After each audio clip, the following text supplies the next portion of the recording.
Muchísimas gracias, bienvenidos todos a la Casa de América, la casa de todos los iberoamericanos en Madrid, en esta tarde lluviosa, en esta tarde poco bonita, pero que vamos a mejorar a partir de ahora con los invitados que tenemos esta tarde. Para nosotros constituye una gran satisfacción participar en la celebración de los primeros 50 años de trabajo de la editorial Verboer y los primeros 25 años de la editorial Páginas de Espuma. Iberoamericana, Verboer, librería y editorial, fue fundada en el año 1975 y su catálogo está constituido por publicaciones académicas, principalmente orientado a la comunidad de hispanistas y latinoamericanistas en el ámbito de las humanidades.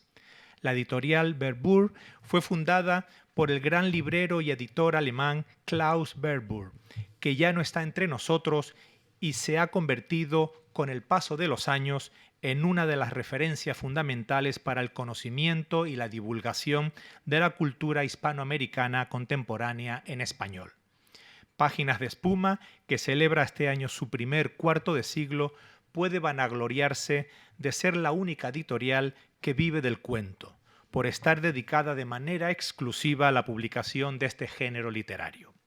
La narrativa breve tiene una larga tradición en la literatura latinoamericana y alcanza hoy un vigoroso desarrollo en la literatura española, por lo cual puede decirse que su estado de salud a ambos lados del Atlántico es excelente. Por ello resulta justo y necesario celebrar el magnífico trabajo de Juan Casamayor y de su equipo de Páginas de Espuma en la promoción del cuento hispanoamericano contemporáneo. Esta mesa redonda propone una conversación que analice y evidencie los caminos temáticos y formales por los que ha discurrido la narrativa fantástica en los diversos países de Latinoamérica, sus principales líneas de fuerza, los elementos recurrentes y las vías de renovación, sin perder de vista sus mutuas influencias, trasvases e intertextualidades. Los roces de este género con otros como la ciencia ficción o temáticas como lo insólito o lo monstruoso son indiscutibles, así como indiscutible es el protagonismo de estos temas en las narrativas latinoamericanas actuales, con una mención especial a la obra de las escritoras. Para celebrar estas efemérides de estas dos editoriales, se reúne esta tarde en Casa de América 4 distinguidos expertos. En primer lugar, Juan Casamayor, director de la editorial Páginas de Espuma. Contamos también con Valeria Correa Fis, escritora, con David Roas, catedrático de Teoría de la Literatura y Literatura Comparada en la Universidad Autónoma de Barcelona y en la Universidad de Alcalá, y nos moderará María Pizarro Prada, editora en Iberoamérica, editorial Verboer. Nuestros invitados compartirán ideas y experiencias sobre la vigencia de lo fantástico en las narrativas hispanoamericanas. Bienvenidos de nuevo y disfrutemos de esta tarde en Casa de América.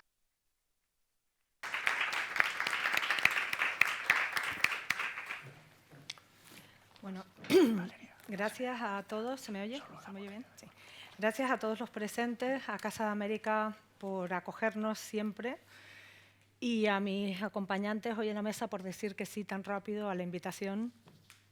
Yo no sé si les presento muchísimo más, no sé, yo creo que casi todos los que están aquí saben quiénes son, pero voy a decir un poquito de cada uno de ellos antes de pasar a un montón de preguntas. Juan Casamayor funda en 1999 Editorial Páginas de Espuma, que cumple 25 años. Felicidades. Te esperamos en los 50. Referencia en el género del cuento. Como bien saben, en su catálogo se encuentran los principales escritores contemporáneos del cuento junto a los clásicos de la literatura universal. Tiene una edición de Edgar Allan Poe, muerte. Además, el sello cuenta con una importante colección de ensayo, destacando la crítica literaria, las memorias, los diarios, los libros de viajes o los epistolarios. En 2017, Páginas de Espuma fue merecedora del Premio Mérito Editorial que otorga la Feria Internacional del Libro de Guadalajara, México. En el 2019, el Premio a la Mejor Labor Editorial Cultural que concede el Ministerio de Cultura de España. Y en 2023 obtuvo el Premio al Mérito Editorial que otorga la Feria Internacional UANLEER de Monterrey, organizada por la Universidad de Nuevo León, también en México. y el homenaje editorial que otorga Ciudad del Libro Popayán en Colombia. Juan Casamayor además imparte clases en distintos cursos de edición y escritura creativa. Valeria Correa Fis nació y creció en Rosario, en Argentina. Ese jardín, dice ella en su mini-bio, y vive en Madrid. Es autora de los libros de relatos La condición animal, en Páginas de Espuma, y Hubo un jardín, en Páginas de Espuma, que fue seleccionado para el 4º Premio Hispanoamericano de Cuento Gabriel García Márquez y el Premio Centenil 2017. Y de los poemarios, El álbum oscuro, distinguido como finalista del primer Premio de Poesía Manuel del Cabral, El invierno a deshoras, merecedor del 11º Premio, ¿sí?, Premio Internacional de Poesía Claudio Rodríguez, y Museo de Pérdidas, y Así el deseo, que también son títulos de poesía. De hecho, como poeta vas a estar aquí el 8 de abril de nuevo, ¿verdad? Algunos de sus relatos y poemas han sido recogidos en diversas antologías y traducidos al inglés, italiano, hebreo y rumano. Y David Roas es catedrático de Teoría de la Literatura y Literatura Comparada en la Autónoma de Barcelona y en la Universidad de Alcalá. Es también el director del Grupo de Estudios sobre lo Fantástico y de la revista Brumal, de investigación sobre lo fantástico. Durante el curso 2024-2025 desarrolla su docencia en la Universidad de Alcalá. Es especialista en lo fantástico. Entre sus últimos ensayos destacan Historia de lo fantástico en la cultura española contemporánea, de Iberoamericana, De la maravilla al horror, los orígenes de lo fantástico en la cultura española, Cronologías alteradas, lo fantástico en la transgresión del tiempo, y los 2 volúmenes de la Historia de lo fantástico en las narrativas latinoamericanas, que también me ha publicado con nosotros. Pero también es escritor y escribe libros de cuentos también de lo fantástico. Les menciono algunos: Distorsiones, Bienvenidos a Incaland, Invasión y yo creo que el último es Niños, en Páginas de Espuma. También ha publicado las novelas Celuloide sangriento y La estrategia del koala.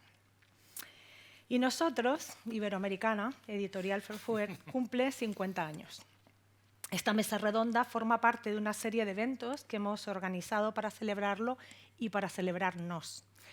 Porque detrás de ese número, 50, hay mucho trabajo, mucho diálogo, muchas anécdotas y, sobre todo y por encima de todas las cosas, un amor común al conocimiento y, si me apuran, al libro.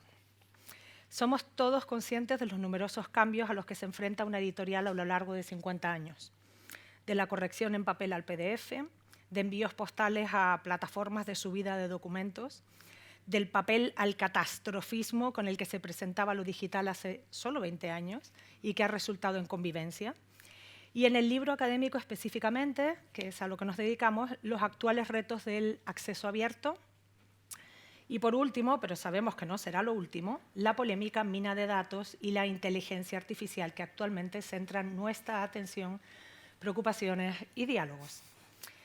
Pese a todas las olas, confiamos en que la labor del editor siga siendo indispensable, tal y como Klaus Verfurth planteó, le cito a él. Ya se publique en Internet o en formato impreso, los editores no pueden sustituirse, siempre que no se conciban como meros agentes entre autor, impresor y Amazon, sino como profesionales que respondan de la calidad de los textos ofrecidos. Nosotros, el equipo que él formó, en varios sentidos de esa palabra, esperamos estar a la altura de esa afirmación de nuestro fundador. El planteamiento de esta mesa nace de nuestro catálogo, donde hemos notado una vuelta, si bien nunca se fue del todo, de lo fantástico y géneros y temas afines, como la ciencia ficción, lo insólito, lo monstruoso. No enumero los títulos por no ser pesada y porque los tienen en nuestra mesa, pero 2 proyectos que nacieron de esas vueltas fue la publicación de la historia de la ciencia ficción en América Latina en 2 tomos que dirigieron Teresa López Pelliza y Silvia Curlatares, y la de lo fantástico en América Latina, mismo formato que dirigió David Roas. Tal es la presencia de estos temas que hemos abierto una colección, también dirigida por David, lo tenemos explotado, que arranca este año con un libro sobre arte fantástico de Pere Parramont y que les recomiendo muchísimo porque realmente de estos barros nace esta mesa redonda que nos gustaría iniciar con una pregunta. Y yo la lanzo hacia allá y ustedes como quieran. Yo, como estás tú por cercanía, igual te toca, ¿eh, Juan? Exacto, empiezas tú, Juan. ¿Por qué sigue vigente el género fantástico? ¿Qué necesidades o realidades creen que viene a cubrir, si es que hay una necesidad? Bueno, muy buenas tardes a todas, a todos. Es un placer compartir este espacio en nuestra querida Casa de América, que siempre alberga literaturas y orillas. Es un placer, además, ser la editorial chiquitina de 25 años, porque hay una que cumple nada más y nada menos que 50 años. Si hay que celebrar 25 años, ya no me imagino cómo será celebrar 50 años. O sea que muchas felicidades a Iberoamericana. Ha hecho un trabajo todas estas décadas que los que hemos estudiado filología sabemos muy bien de su importancia y de su peso cultural, académico y literario. Creo que publicar bibliografía secundaria, publicar texto académico, supone un viaje de ida y vuelta para quienes editamos también lo literario. La escritura acaba cuando se lee y se puede leer de muchas formas. Una de estas formas son, como leéis, desde Iberoamericana. Quisiera comentar sobre la vigencia del género fantástico que he estado viviendo como editor estos últimos 5 lustros, y creo que precisamente lo quisiera sintetizar brevemente, porque estoy seguro que Valeria y David tienen también otras ópticas desde la creación, desde la academia, pero creo que hay como 5 puntos que mantienen o sostienen un poco esa vigencia de lo fantástico, o al menos esa ha sido mi experiencia editorial, o está siendo, ¿no? Una es que hay un momento creativo extraordinario en todas las literaturas en español, en toda la cartografía. Y no solo hay que hablar de territorio, sino que hay que hablar de generaciones que han sido generosas entre sí y que se han dado la mano, que se leen y que constantemente hay un intercambio literario enriquecedor. Está aquí José María Merino, que es el que más sabe de generosidad literaria en este sentido. Otro aspecto que me parece muy importante que ha podido suceder a lo largo de este siglo XXI y que ha incidido en esa vigencia del género fantástico es que ha crecido una sensibilidad editorial, tanto por parte de lo que podríamos llamar editorial independiente, pequeña o de libro minoritario, como de grandes grupos. Es decir, esa sensibilidad se ha ido abriendo al género, me permitirás, David, ya no sé cómo llamarlo, género fantástico, género no mimético, creo que cada vez voy a decir algo. Pero es verdad que esa apuesta de la bibliodiversidad sobre lo fantástico ha hecho que definitivamente sea más vigente y haya más lectura. Y a eso también voy. Un dato que no podemos olvidar, que son los lectores y las lectoras, pero especialmente las lectoras. Las lectoras en este momento, al menos en España, son las que fijan la lectura de la ficción. Y estas lectoras están protagonizando también la lectura de los géneros fantásticos, sin duda alguna.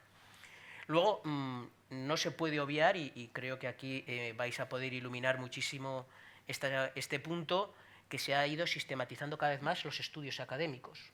O sea, yo cada vez que he ido teniendo cada vez más contacto con el mundo universitario, empiezo a notar esa permeabilidad cada vez más trabajada y bueno, David es posiblemente el líder en todo esto del trabajo que está haciendo. Y por último, quisiera citar un dato más que no me parece menor, que es la revolución tecnológica y lo virtual, que ha permitido la comunicación, el traspaso de los textos y de los autores. De pronto un escritor de Chile puede leer un cuento de alguien de España, o un autor colombiano puede leer un ensayo sobre cierto tema que sale de la UNAM de México. Creo que eso no ha sido menor, porque lo que nos ha permitido también, lo que en un principio creíamos que eran minorías estancadas del género fantástico, de pronto no son minorías, o si son minorías son en red, y una minoría en red puede ser una mayoría. Y eso es lo que ha ido pasando estos años. Y no me quiero extender mucho más, os dejo que también comentéis. Bien, bueno, buenas tardes a todas y todos. Gracias, Casa de América. Para mí, bueno, y gracias por la invitación también, María.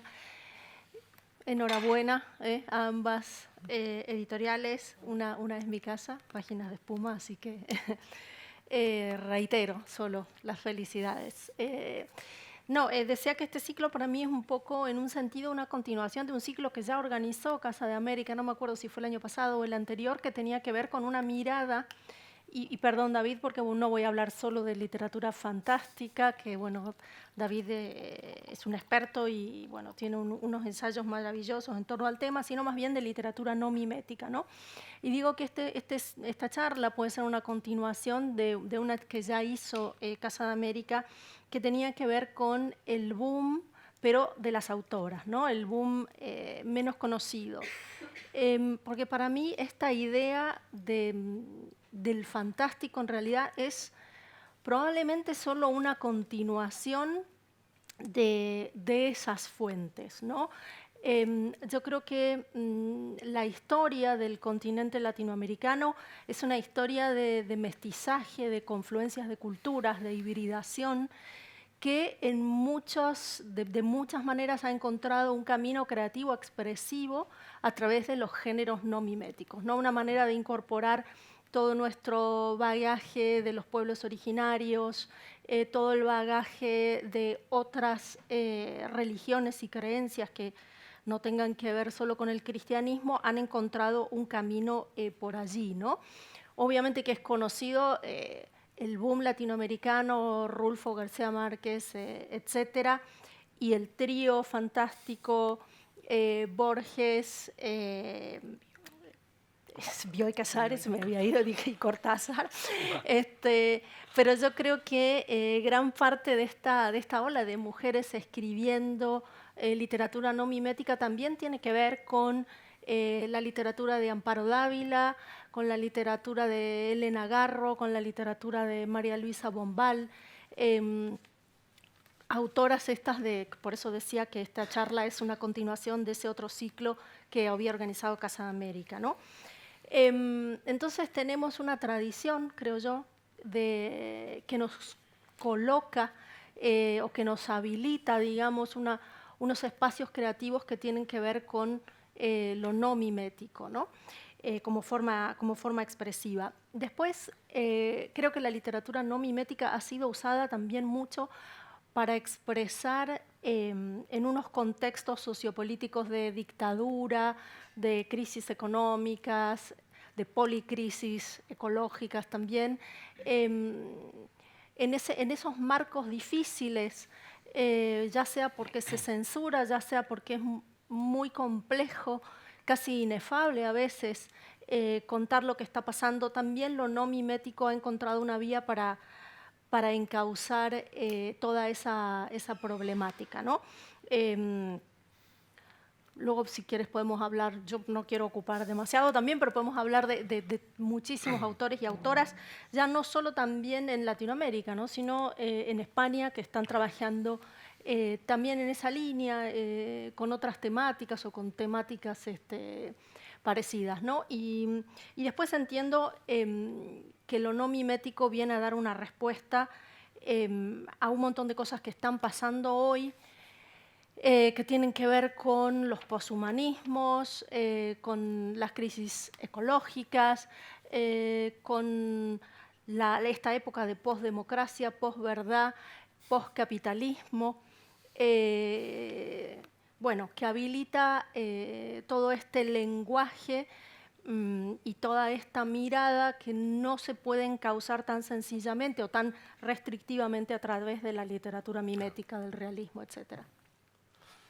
Bueno, pues me toca a mí, yo también encantado de estar aquí, de celebrar los 50 y los 25 de mis dos casas, la de la ficción y la no ficción.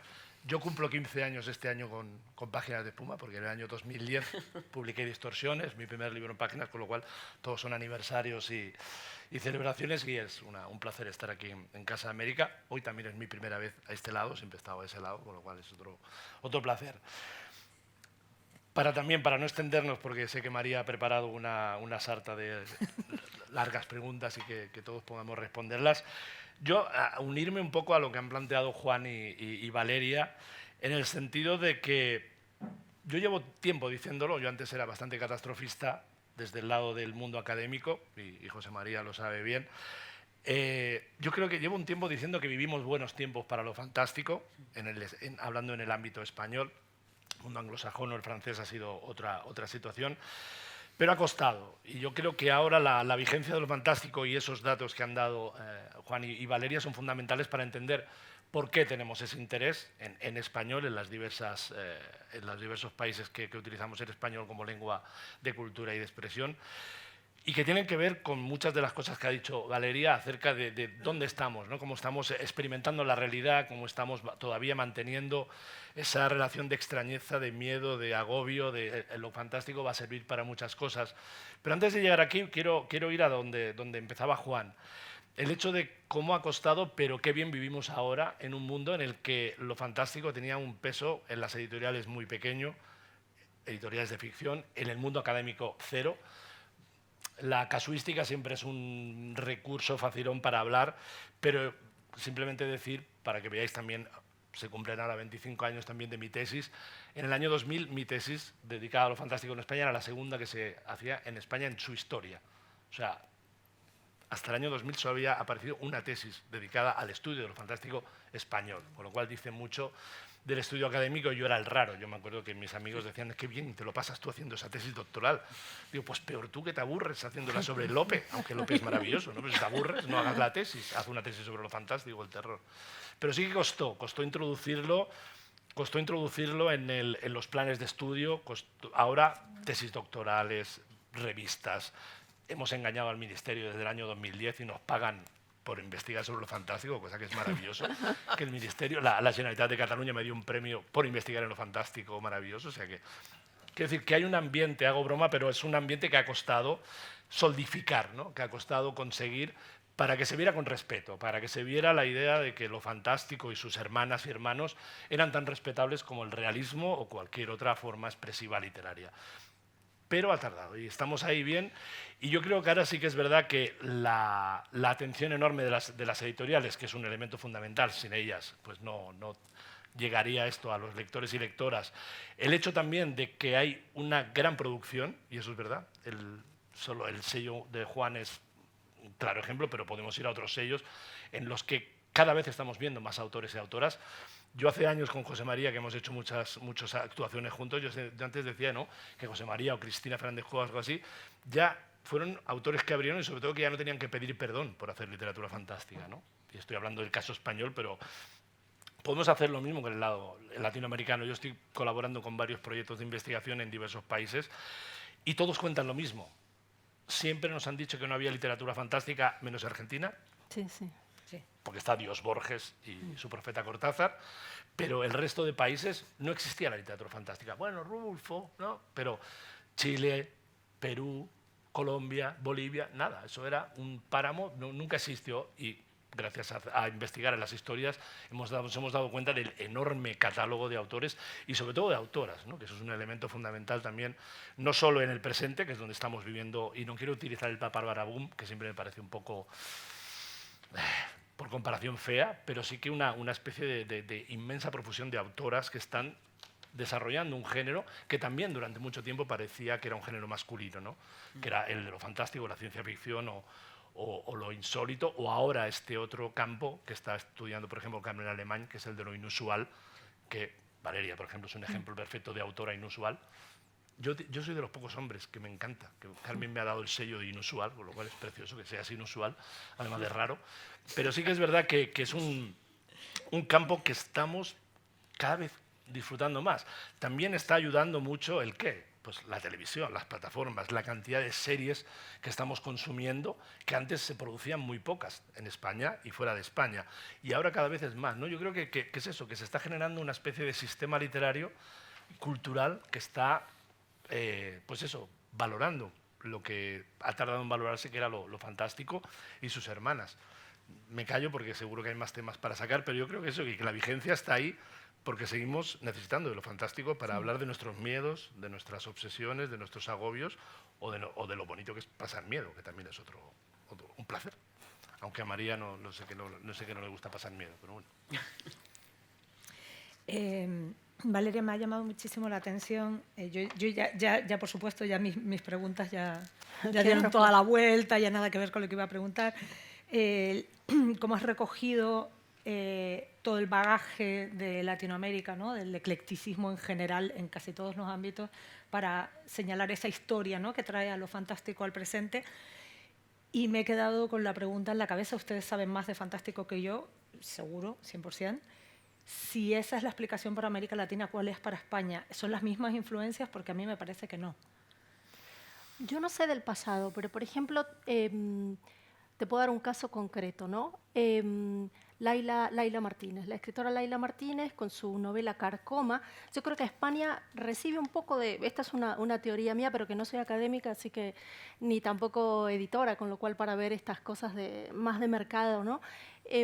Yo lo que veo que, por ejemplo, tanto en Latinoamérica como en España, en la actualidad, hay una influencia muy grande de lo que se escribe en inglés, ¿no? Entonces, te puedo hacer correlaciones, ¿no? Entonces pienso, por ejemplo, en Beloved, de Toni Morrison, de la premio Nobel Toni Morrison, que viene a contar toda la historia de la esclavitud afrodescendiente en Estados Unidos en clave de fantástico, porque hay una casa encantada, hay un fantasma, después un revenant. Ese mismo modelo de casa encantada y de fantasma lo toma Laila Martínez para contar en Cuenca la Guerra Civil Española. Todo lo que es el New Weird, ¿no? Esto Lovecraft más Borges, que empieza en China Miéville, un autor inglés, al que M. John Harrison pone en su prólogo, bueno, esto es New Weird, y no explica por qué, o sea, es una etiqueta que arranca un poco así por azar en un prólogo. Todo esto viene a caer, por ejemplo, en autores como Liliana Colanzi, ¿no? Para hablar un poco de este horror cósmico, de esta mota de polvo, que es la historia del hombre dentro de la historia del cosmos. Entonces yo creo que hay una influencia, por ejemplo, Martínez Bierrum, Ismael Martínez Bierrum también tiene una novela que se llama Sangre, Alma, Negro, Polvo, creo, algo así, que también cuenta en clave fantástica la Guerra Civil Española. A mí me parece que un dato no menor también es lo que decía David, la idea de cómo el cine, las series, las plataformas marcan un lenguaje y muestran distintas maneras que uno como creador puede apropiarse, y lo digo apropiarse en el buen sentido, ¿no? Como de recibir influencia y adaptarla para contar tu historia, ¿no? Entonces, yo creo que en la actualidad hay una cosa muy mezclada, hay algo que tiene que ver con nuestros orígenes, con nuestra tradición, que es también una manera de pensar, ¿no? David decía papá Borges o Dios Borges, no sé qué usaste, ¿no? Porque Borges es un creador tan central, ¿no? Que irradia, no solamente en lengua española, sino que irradia para la lengua inglesa, ¿no? Yo te digo, el New Weird es Lovecraft más Borges, es así. Porque Borges, o sea, muestra algo que creo que lo hace él por primera vez. La sociología siempre estuvo buscando qué hay de real en las creaciones, ¿no? Dónde se muestra la historia en la literatura. Y yo creo que Borges escribe pensando lo contrario, escribe pensando dónde está la ficción en lo real. Y eso creo que es una manera que invierte, o sea, que abre un camino para pensar el mundo de un modo distinto. Y entonces nos encontramos de este lado del océano y del otro, pensando cómo narrar la ficción en eso que nos atraviesa de la historia, ¿no? Pero bueno, es siempre difícil tratar de entender las influencias, ¿no? Cuando uno las está viviendo. Me parece que necesitamos un poco de distancia. Sí, pero lo que yo, si me dejas, Juan, me meto por el lado de la creación. Lo que sí que yo veo, y es en numerosos contactos que en los últimos 10 años tenemos muchos escritores y escritoras de un lado y el otro, que compartimos ya un sistema común. Es decir, ya no hay unas diferencias a lo mejor tan radicales como pudo haber en la generación de los 80s o los 90s, donde sí que, pues ahí sí que el magisterio de Cortázar es fundamental. Detrás de la sombra de Cortázar es muy alargada. Yo, para mí, la más alargada de todas es la de Kafka. Yo creo que todos somos kafkianos y esa sí que es la gran figura, aunque hizo muy poco fantástico, pero sí que yo creo que compartimos mundos muy parecidos. Incluso estamos reivindicando autoras, y por eso me he puesto yo esta camiseta en su honor, autoras que habían pasado como pseudo semidesapercibidas y que ahora todos estamos dándonos cuenta de lo que nos ha influido, y es Shirley Jackson, que es fundamental. Entender ahora lo fantástico en el presente a través de esta mujer es fundamental, lo fantástico y el terror en general. Pero sí que yo creo que es eso, que yo voy a México, hablo con los colegas y las colegas de Perú o de Chile, que es donde más me muevo, y casi estamos hablando de lo mismo. Estamos cada uno con sus situaciones espaciogeográficas y ideológicas, pero sí que hay un acervo común de lo fantástico, que todos hemos visto las mismas series, todos hemos visto The Twilight Zone, hemos visto las mismas pelis, hemos leído lo mismo, y eso está detrás, que cada uno después, Valeria lo utilice para una cosa, yo lo utilice para otra, pero sí que hay como un sistema común, ¿no? Que no hay tantas diferencias como antes, yo creo. Y que es eso, tú puedes leer a China Miéville y notar cantidad de elementos que dirás, ostras, esto estaría en mi propia forma y es un autor que está haciendo un tipo de ciencia ficción brutal, ¿no? O autoras que están haciendo, no sé, leer lo que hace Mariana o lo que hace, yo qué sé, Geneva Fernández, que es una gran autora peruana muy poco conocida aquí, que ves que dices, es que estoy leyendo lo que yo podría escribir, ¿no? Que hay una especie de gran conexión entre todos nosotros y nosotras que hace que compartamos un lenguaje de lo fantástico muy común. Sí, pero incluso en otras literaturas, ¿no? Porque ahora que también, está esto claro, del K-Literature, ¿no? Con Han Kang, que ganó el Nobel, o Bora Chan, que ganó el Booker. O sea, son autoras que vos lees de literatura coreana y vos decís, a mí me parece que acá hay como un Cortázar, un García Márquez, o sea, lo veo, yo lo veo, no sé. Bueno, ese es otro dato maravilloso, que el Nobel lo gana, ¿no? Una autora que tiene, ¿no? una novela como La Vegetariana, por ejemplo, que ¿no? es una novela fantástica. Sí. O sea, quiero decir que hasta el Nobel se está dando cuenta de que lo fantástico existe. No, editorialmente estoy absolutamente de acuerdo, ¿no? Que esta vigencia y este ambiente responde a una hibridación. O sea, nosotros cuando estamos recibiendo los textos, los escritores escriben manuscritos y vosotros leéis libros. Y en ese ámbito del manuscrito es verdad que los temas identitarios, políticos y ideológicos que envuelven a lo fantástico son muy comunes. Claro. No hay que ir solo a rasgos fantásticos. O sea, si hablamos de domofilia, se puede hablar de Patricia Esteban Herlés, pero se puede hablar de Samantha Schweblin, claro. Y cada una hace un espacio de la casa muy distinto. Si hablamos del horror blanco, tú manejas el blanco, pero también lo maneja Mónica Ojeda en Mandíbula, por ejemplo. Es decir, esa red está creada en contenidos. Hasta tal punto, porque podríamos hablar también de temas ideológicos, tecnológicos, el horror cósmico que has dicho, pero hasta tal punto que creo que ante lo que podemos enfrentarnos es ante una consumación donde la narrativa sin etiqueta absorba los elementos fantásticos. Y no nos estemos dando cuenta. Y hay un camino ya finalmente como de ida y vuelta, donde, y esto pasó en los 80 con la literatura erótica, que de pronto la asumió la narrativa sin etiqueta. Cada vez más ese amplio espectro de distorsión de la realidad lo está recibiendo la narrativa y ya no decimos que es algo fantástico, está ahí. Esto también quiere decir del buen momento y el tejido lector que se ha ido creando, ¿no? Han dicho un montón de etiquetas, las usan tranquilísimamente todos y bueno, yo iba a preguntarles por la fricción del género fantástico.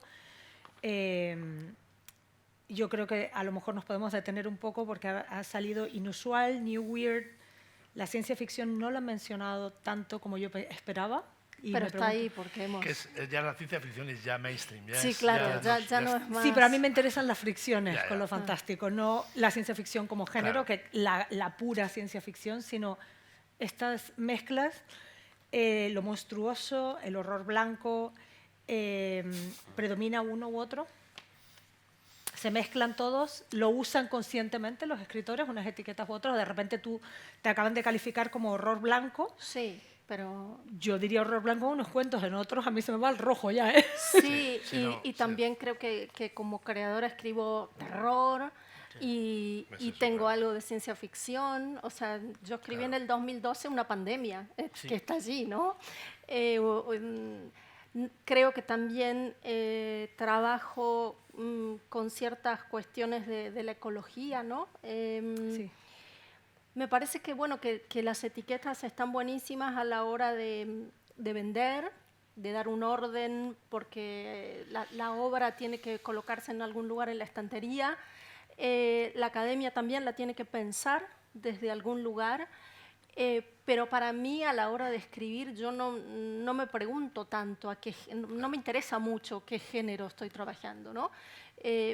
Más bien siempre pienso en qué herramientas de toda la literatura, ¿no? Un poco esto que decía Juan, de la narrativa sin etiquetas, qué herramientas sirven para que yo canalice eso que estoy tratando de escribir. Pero no me interesan ni me preocupan demasiado esas fricciones, ¿no? Y creo que es algo que cuando ya nombré a Toni Morrison, ¿no? Pero, por ejemplo, puedo nombrar una obra anterior que es Matadero 5 de Vonnegut, ¿no? Vonnegut cuenta el bombardeo de Dresde cuando está por terminar la Segunda Guerra Mundial y lo cuenta en clave extraterrestre, ¿no? Pero no es el único género que explora la obra, porque es una obra que podemos decir que es desde algún lugar una memoria histórica, porque está recuperando la Segunda Guerra Mundial y está recuperando el bombardeo de Dresde en el cual él participó. Hay ciencia ficción, creo que hay terror, hay humor, ¿no? Entonces creo que las obras muchas veces exceden, no son tan fáciles de clasificar y mucho menos la producción, ¿no? de todo un escritor o una escritora. Eso todavía es más difícil, ¿no? Sí, porque además a mí también me produce cierta desconfianza cuando solo hay un estilo en el que eres capaz de Claro. moverte, Claro, ¿no? En esa claro. especialización, yo qué sé, yo leo T.L. Edén y leo Criaturas, dos cuentos tuyos, y son dos mundos muy diversos. Y a mí me pasa, yo mezclo humor, tengo solo un par de cuentos de ciencia ficción, pero fantástico, realista, realismo del más brutal y serio, sin ningún problema, y en lo más grotesco. Yo creo que, a ver, yo siempre digo, hago la misma broma conmigo mismo, ¿no? Yo soy Jekyll y Hyde. Yo cuando soy Jekyll soy el profe investigador y cuando soy Hyde hago lo que me da la gana. Entonces, yo soy el histérico y Juan por eso me teme, ¿no? Lo fantástico. Hasta aquí llega lo fantástico y tal. A partir de ahí llega otra cosa. Pero después hago lo que me da la gana cuando escribo, porque las etiquetas están muy bien para eso. Los aristotélicos necesitamos catalogar el mundo y saber cómo funciona el mundo para después saltártelo e hibridar. Y yo creo que lo que está pasando ahora en todos nosotros y nosotras es eso, es la cantidad de formas de hibridar. Ahora nosotros desde el mundo académico estamos investigando sobre el fantástico y el humor, que nadie había trabajado en el fantástico y el humor, y yo me había negado a que existiera el fantástico y el humor, y digo, Claro. yo soy imbécil si lo estoy haciendo desde que escribo. Claro. O Iwasaki, ¿no? O Patricia, por decir. Sí. Y digo, ¿y cómo yo no me había dado cuenta desde la teoría que el humor y lo fantástico van juntos? No, porque el humor y lo fantástico deben ir separados. Pero yo te lo dije con Claro, tu cuento sí, de la claro. dentadura postiza, ¿te Exactamente, acuerdas? No, yo creo que la lectura de los textos desarticula todas estas, Claro, toda claro. una única etiqueta. O sea, Claro. yo pienso, hemos estado hablando mucho de las escritoras, ¿no? Ciertas escritoras que han llegado a la orilla de Páginas de Espuma y intento buscarles una etiqueta. Muchas veces, además, vienen de los medios de comunicación, no sé, lo macabro, gótico andino, Sí. que es algo que de pronto ha Sí. pesado mucho y las propias protagonistas del gótico andino no se sentían cómodas en algo, pero no porque no participaran de ello, sino que solo exclusivamente fuera esa, Claro. esa etiqueta, ¿no? Claro. Por lo tanto, insisto, yo creo que hay un mestizaje de etiquetas y de texto. Y por cerrar algo que se ha dicho, porque se habla mucho de la fricción, y creo que este detalle no lo podemos olvidar. Está la ciencia fricción de Claro. Fernando Iwasaki, Bien. con El arte de amar, Claro. que es el único que ha hecho ese género de la ciencia fricción, ¿no? Sí. Exactamente. Sí. Y a ver, y estamos inventando nuevas categorías, porque ahora, por aquí hay un colega con el que estamos trabajando, hemos inventado el agrohorror. Claro. Ah, Que bueno, es una sí. nueva categoría Claro, sí. fantástica e insólita. O sea que, Sí. que podemos inventar nuevas porque nos estamos dando cuenta, ¿no? Las etiquetas, ¿para qué sirven? Para decir, anda, si estábamos haciendo una cosa que no nos habíamos dado cuenta de que la hacíamos y estamos compartiendo mucho. Mira, Fernando Navarro, que ahora está con esta última novela y tal, el libro de Crisálida. cuentos anterior que gana el Setenil es un libro de cuentos de agrohorror. Y él mismo, cuando hablé con él, dice, pues es verdad, no me había dado cuenta, porque no existía. Claro. Nadie se había fijado en que había una forma que no era ese folk horror anglosajón Claro. de bosques ancestrales y dioses primigenios, sino que era una cosa de pueblo, De aquí. de aquí. Pero ves, ahí está eso, yo también que decía, Claro. ¿no? Que la influencia de la literatura en inglés Claro, sobre también. este Sin lado duda. no, y del otro, ¿no? O Claro. sea, el folk horror desde Machen, ¿no? O sea, Claro, el Black Book, sí, el claro. exacto, Claro. cómo se traspasa y cómo se lee, digamos. Y cómo se cambia. Y claro, cómo se claro. escribe. Pero fíjate, ahora desde Perú nos han escrito que se han dado cuenta de que hay un grupo de escritores y escritoras que están haciendo lo mismo y que quieren información. Y en Grecia también. Claro. Escritores griegos, digo, el agrohorror invadirá el mundo ahora. O sea, que estamos ya... Pero agrohorror, ¿a qué te refieres con agrohorror? Porque eso no es fantástico, eso es horror o terror Hay en el agrohorror. campo. No, para que veas que es una categoría tan Pero múltiple espera, y variada. Tan amplia. Iberoamericana quiere Hay- saber si inaugura una No, etiqueta. hombre, No, yo ya inauguré, no, ya tenemos la el colección, el hay que próximo meter lo que ensayo, quiera. el próximo ensayo, no, agrohorror tanto puede ser fantástico como no fantástico. Es decir, hay un cuento que tiene por ahí Juan, que es un cuento que yo ambiento en Galicia, es un cuento de agrohorror donde me pasó a mí una cosa real. Sí. Yo estaba recorriendo Galicia, como siempre, por las zonas megalíticas y en un dolmen de Costa da Morte, en la Pedra d'Arca, me encontré a 9 tipos vestidos de ninja con katanas. Y yo me reí, hice una foto y salí corriendo. Mi pareja entonces dije, esto algo... No, porque esto no Eso es sé, muy esto, Iwasaki, esto es muy Eso es muy Iwasaki. Iwasaki. Claro, y cuando se lo conté a Fernando, descojonado de risa. Y entonces yo lo metí en mi novela y lo metí como una anécdota de... Viene hasta musicalizada tu evento. Y yo lo metí en la novela mía como una anécdota graciosa, pero lo he convertido ahora en un cuento de absoluto terror.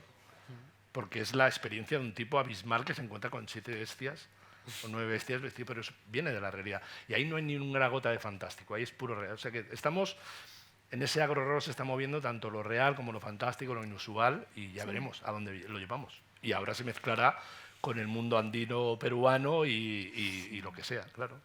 Eso es lo divertido. Y ahora que preguntabas de la ciencia ficción tiene una fricción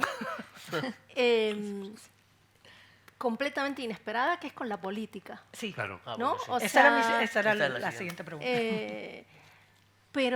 Pero digamos de manera inversa, ¿no? O sea, hay un ensayo que está muy bien de Michel Nieva, el escritor argentino, que se llama Ciencia ficción capitalista, y que habla de cómo la política, sobre todo obviamente la política norteamericana, estadounidense, ¿no? Y los magnates con Elon Musk a la cabeza, ¿no? Se han apropiado del imaginario y del discurso de la ciencia ficción para llevarlo a la política, ¿no?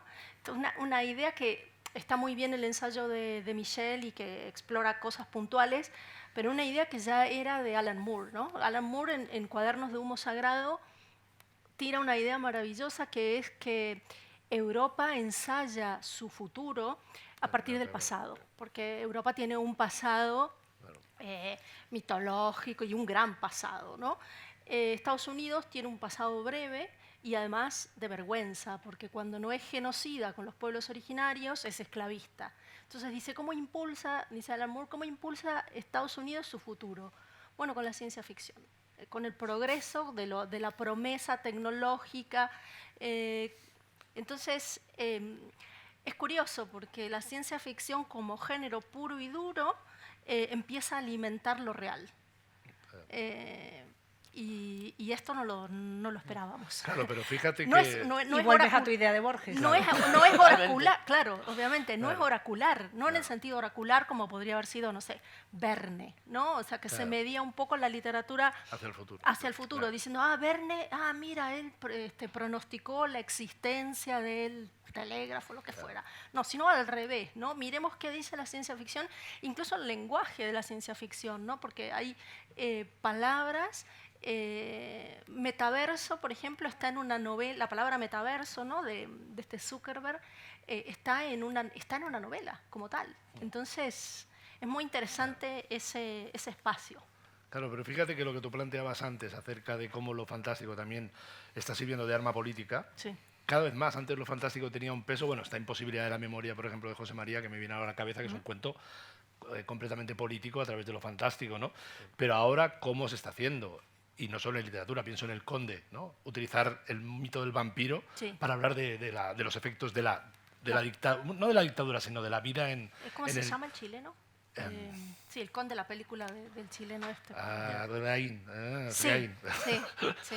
Pero, Larraín, pero, ¿no? Larraín. Pero Sí. mira, pero fíjate, cantidad de autores y autoras, primero empezó en Latinoamérica y sobre todo en Chile y Argentina, pero ahora ya se está haciendo en España, es ir a la memoria histórica, es utilizar Sí. el fantasma, que está en Mariana y están otros autores argentinos ya en España, el fantasma de los muertos en la guerra civil, Claro. como el Javenán que vuelve para Sí. decirte, oye, Nosotros Y en mi- Burmal y- publicamos el año pasado un monográfico completo de Fantástico y Memoria y hay un montón de autores. Olga Sí. Merino en La Forastera está Y explorando eso. Michele Roche, ¿no? En Claro, Mala Sangre, claro, que también, también claro. Claro, trae los y vampiros jugando de con la con el mundo de dictadura Venezuela, sí, de sí. Venezuela. Claro. Sí. Sí, no, lo político, que me parece que iba por ahí tu siguiente pregunta y que ya nos estamos metiendo.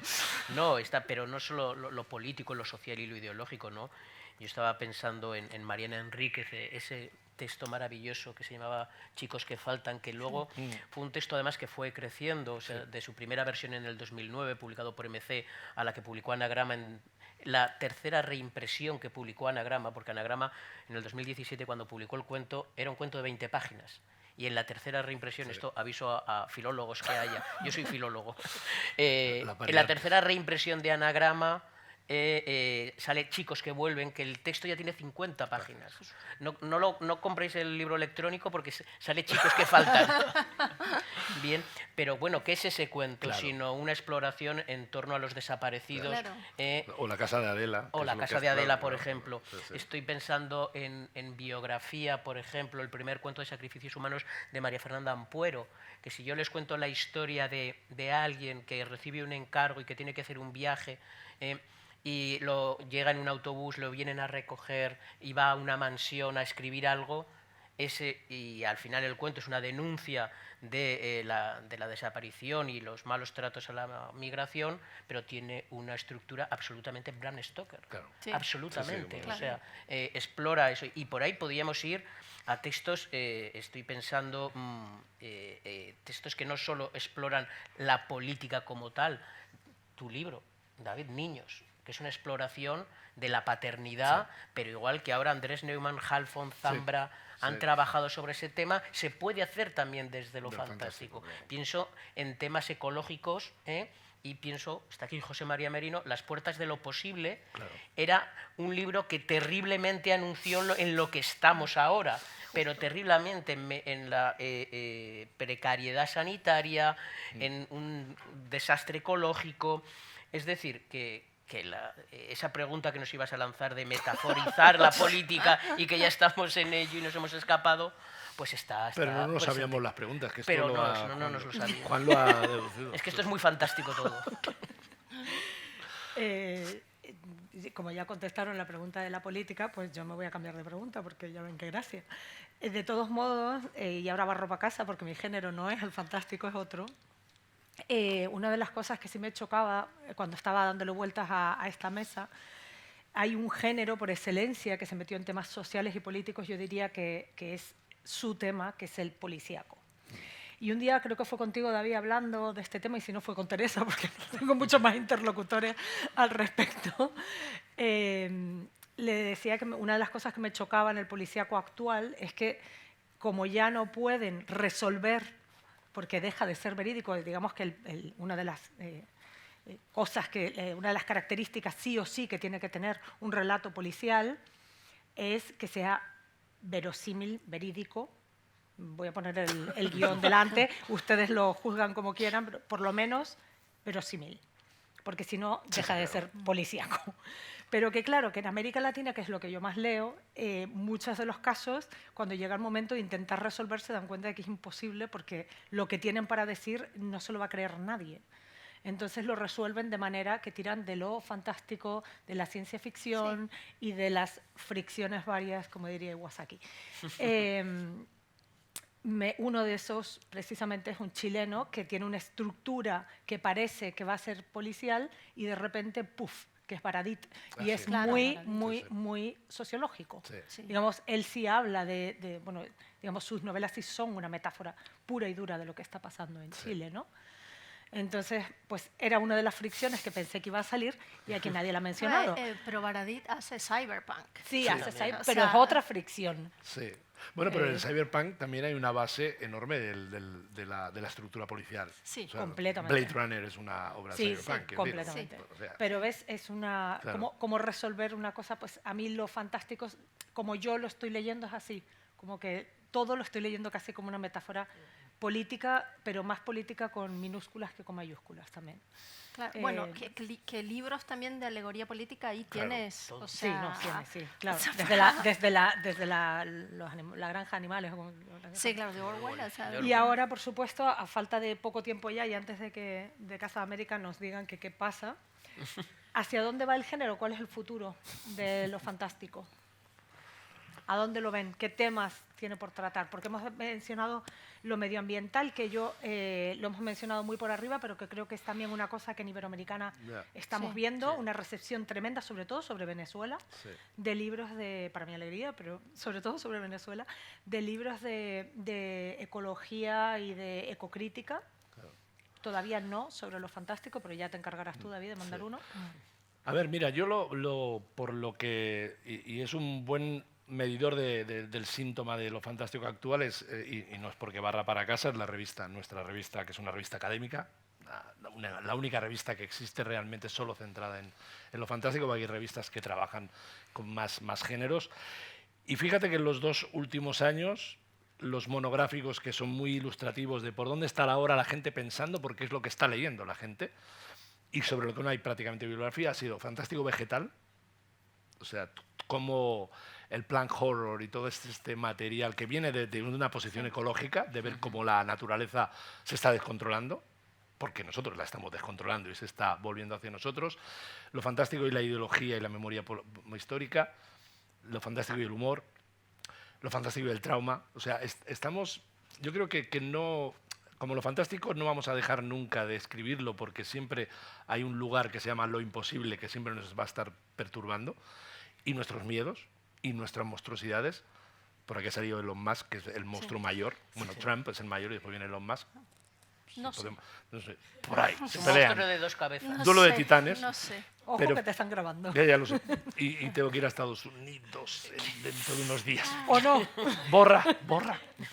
Pues yo creo que lo fantástico no se agota y que estamos por ahí, por esa idea de la ecología y lo fantástico, que ya había explorado la ciencia ficción distópica, la ciencia ficción posapocalíptica, pero el fantástico está abriendo otra vía diferente, de pensar cómo lo imposible puede venir del mundo natural. No hace falta que venga del monstruo clásico ni de lo propiamente humano, sino del ámbito en el que uno vive, que se descontrola, ¿no? Pero ya digo, está el humor, que es un camino que nos hemos dado cuenta muchos autores y autoras que estamos cultivando y que a lo mejor tenía menos presencia antes, que ahora tiene mucha más. Yo creo que antes de Cortázar era muy raro ver un cuento donde Felisberto, algunos tienen algún cuentecito, pero no es...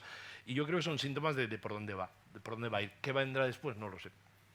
Sí, yo estoy muy de acuerdo con David en todos los temas que has dicho, pero hace unos pocos años, yendo hacia la Feria del Libro de Madrid, yo tenía una firma y de pronto me encontré delante de la caseta una cola inmensa de adolescentes, gente joven, la gente del futuro, la que está leyendo. Y dije, qué mala suerte tengo. El día que tengo a Mariana Enríquez firmando en la caseta, se me ha puesto toda esta gente encima que debiera haber un youtuber o un poeta tardoadolescente, algo extraño. No, ese público adolescente era para Mariana. Y más allá de todos estos temas que hemos dicho de trauma, política, ecología, me interesa mucho la normalidad y la poética de subir el volumen. Ahí sí que me parece que hay un trabajo que se está haciendo ahora y pienso en todo ese impacto de esa distorsión que viene de la normalidad que nos acoge, también, claro. y que no sé si decirte otra vez lo del monstruo de 2 cabezas de Elon Musk, que precisamente en esta época oscurantista de exclusión y de odio es fácil subir el volumen a cualquier cosa. Sí, claro. O sea, subamos el volumen a que David ha dicho algo, se ha quedado grabado y en un aeropuerto le puede pasar algo terrible. Bien. Ya tenemos la Sí, historia. claro. O sea, eso es, creo que se está trabajando mucho y ahí es donde nos tendréis que decir, Claro. la academia, eso es, no es, cómo lo incluimos en Bueno, a este ver, canon constantemente Claro, a ver, revisado. lo que sí que es un síntoma general y es que lo fantástico cada vez es más realista, cada vez más Claro, cotidiano, exacto. cada vez es más Sí. normal dentro de su normalidad. Eso sí, eso es un síntoma, pero que viene de ir agudizándose con el paso del tiempo. Pero sí que es verdad que Pero vamos hacia ahí. ese ámbito de lo cotidiano trivial, yo creo que es un ámbito fundamental, porque es el que te afecta. Sí. A mí me afecta menos una historia muy gótica ambientada en que una cosa que te pase en el tercero B al lado de tu casa, ¿no? Que Sí. es mucho más peligroso. Pero a todo esto que están nombrando, ustedes dos, yo creo que hay lo no mimético ha dado voz a toda clase de minorías. Sí, y también, creo que sí. por ahí vamos a caminar también, ¿no? Feminismos, LGTBI, afrodescendientes, pueblos originarios, inmigrantes oprimidos. Y después, yo creo que el gótico como género que trabaja con el pasado reprimido,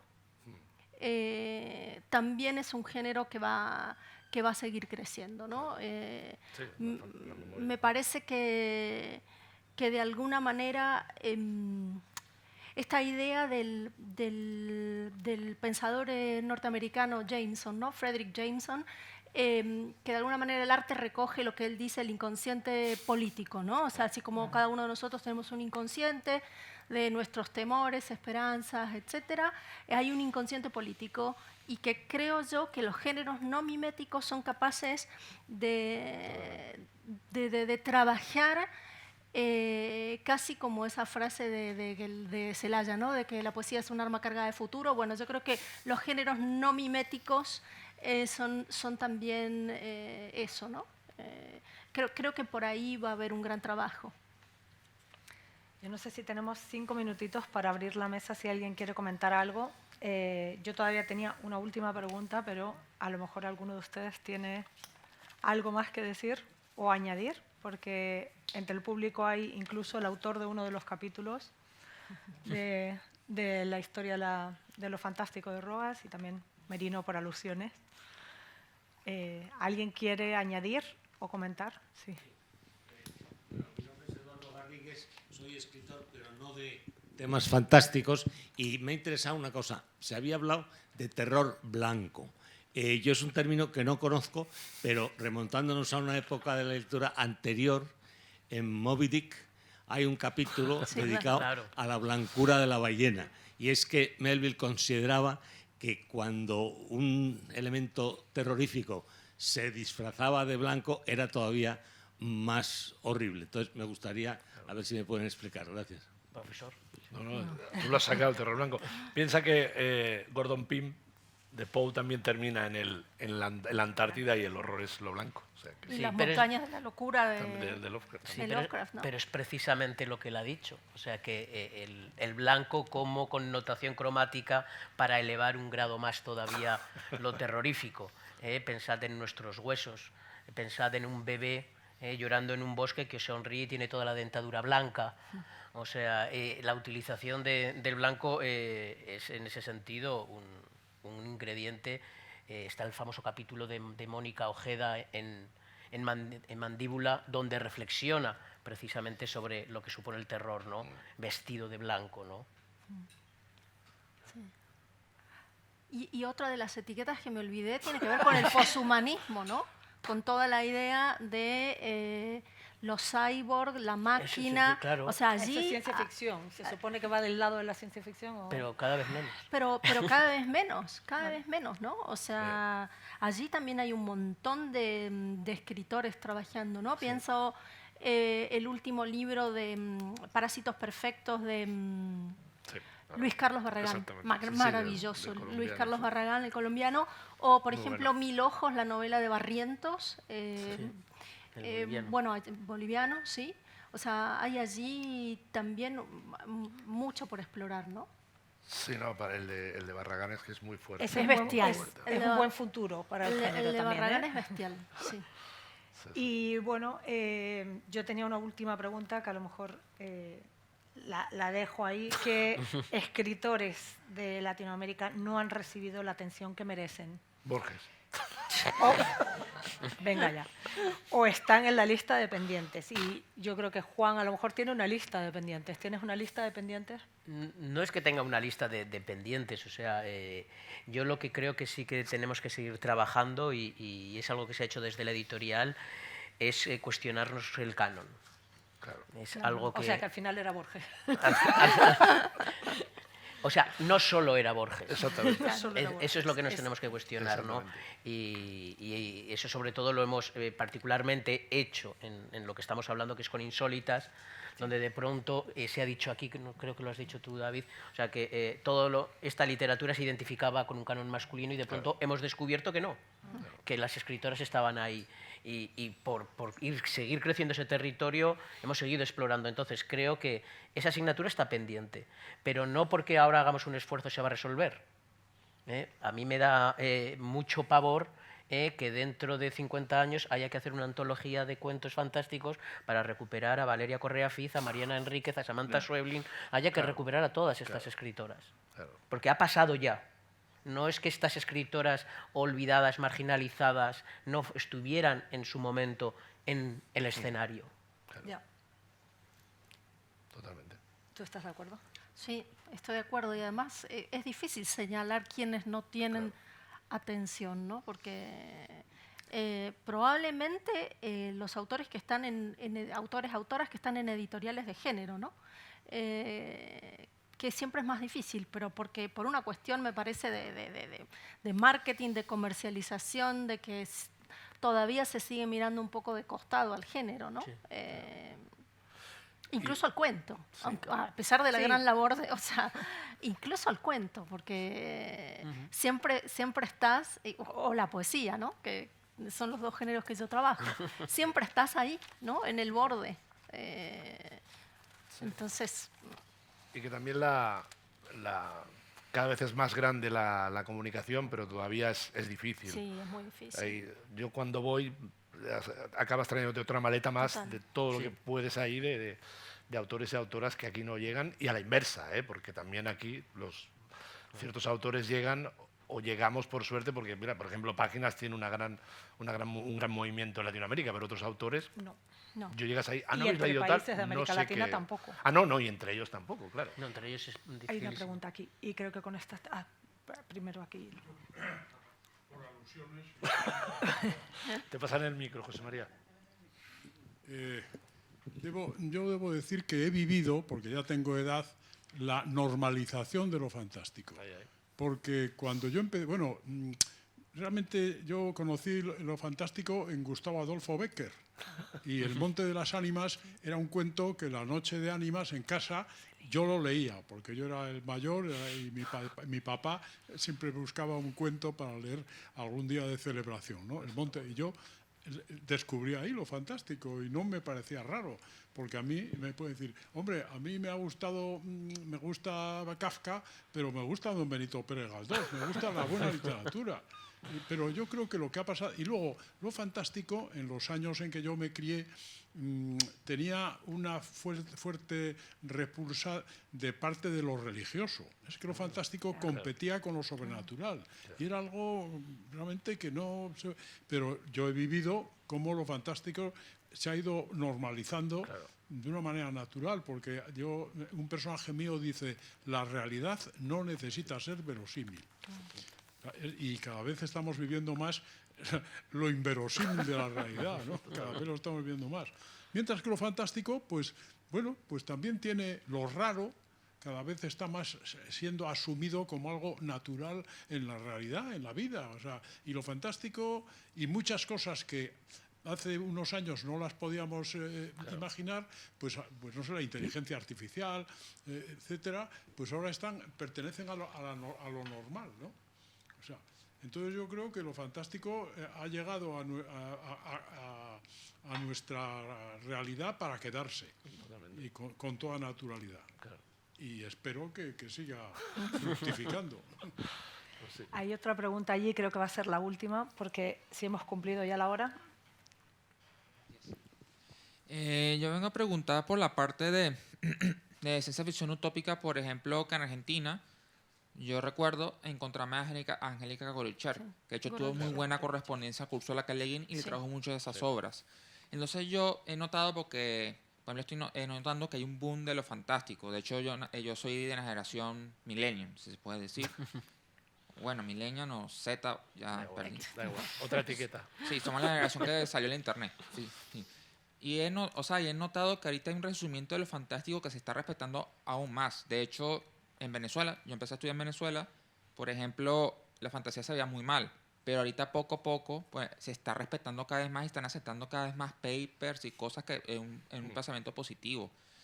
Entonces, lo que yo estoy notando es que hay mucha de ciencia ficción que es catastrófica. Por ejemplo, para mí la novela más aterradora que he leído en mi vida es Dr. Butter, La palabra del Salvador, porque muchas cosas están volviendo realidad. Pero también he notado en muchas obras latinoamericanas, por ejemplo, un caso más famoso es Waslala, de Giacomo Belli, que están buscando un mundo alternativo a través del pensamiento utópico, que llega al realismo. ¿Ustedes qué opinan que puede ofrecer la ciencia ficción latinoamericana o la ficción explorativa latinoamericana en ese sentido, para los problemas actuales? Buena pregunta. Sí, es una buena pregunta. Yo te decía antes que creo que hay, que el arte, ¿no? Trayendo esta idea de Jameson de que el arte recoge ese inconsciente político, ¿no? Creo que la literatura específicamente tiene un rol esencial que cubrir, porque nuestras prácticas de imaginación social colectiva, que han sido siempre la filosofía, la política y el arte, dos de estas prácticas están clausuradas. Yo creo que la política no piensa más en futuros posibles, siempre está, cuando es la buena práctica política, resolviendo problemas del hoy, y si no, bueno, haciendo las mil y una. Creo que la filosofía también ha abandonado ese pensamiento por el futuro, y como prácticas de imaginación colectiva solo queda la literatura. La literatura es lo único que sigue pensando en el futuro. Y creo que abundan las distopías, mucho más que las utopías, ¿no? Sí. Es rarísimo encontrar algún pensamiento utópico, y casi todas las distopías políticas además coinciden en esa visión hobbesiana, ¿no? De Hobbes, digo, de todos contra todos. Desde La carretera, por decirte, de McCarthy, o desde Plop, la trilogía de Rafael Pinedo, a Distancia de rescate, que es una distopía ecológica, a Cadáver exquisito de Agustino Basterrica, que es un... O sea, y puedo seguir nombrando, ¿no? Entonces, pero ¿sabes qué hay también ahora? Y lo digo para meter otra etiqueta y así ya cerramos ya el catálogo. Hay ahora unos cuantos autores y autoras que están escribiendo lo que se llama el Hope Punk. Sí, claro. De esperanza. Y tiene que ver con lo que tú dices. Es decir, démosle vuelta al género y exploremos las posibilidades buenas de un futuro. Utópicas, que no es un buen término porque no es lo mismo, esto no es Tomás Moro, pero es la idea de cómo la ciencia ficción está repensando un mundo posible que no tiene que ir por ahí, por el lado postapocalíptico distópico. Y esto es muy reciente, esto está haciéndose ahora, o sea que otra etiqueta más. Sí. Ya. Vamos a hacer un diccionario. De hecho, pero acabar con esperanza me parece buena idea. Muchísimas gracias a todos, muchísimas gracias a ustedes por venir en una tarde tan lluviosa en Madrid.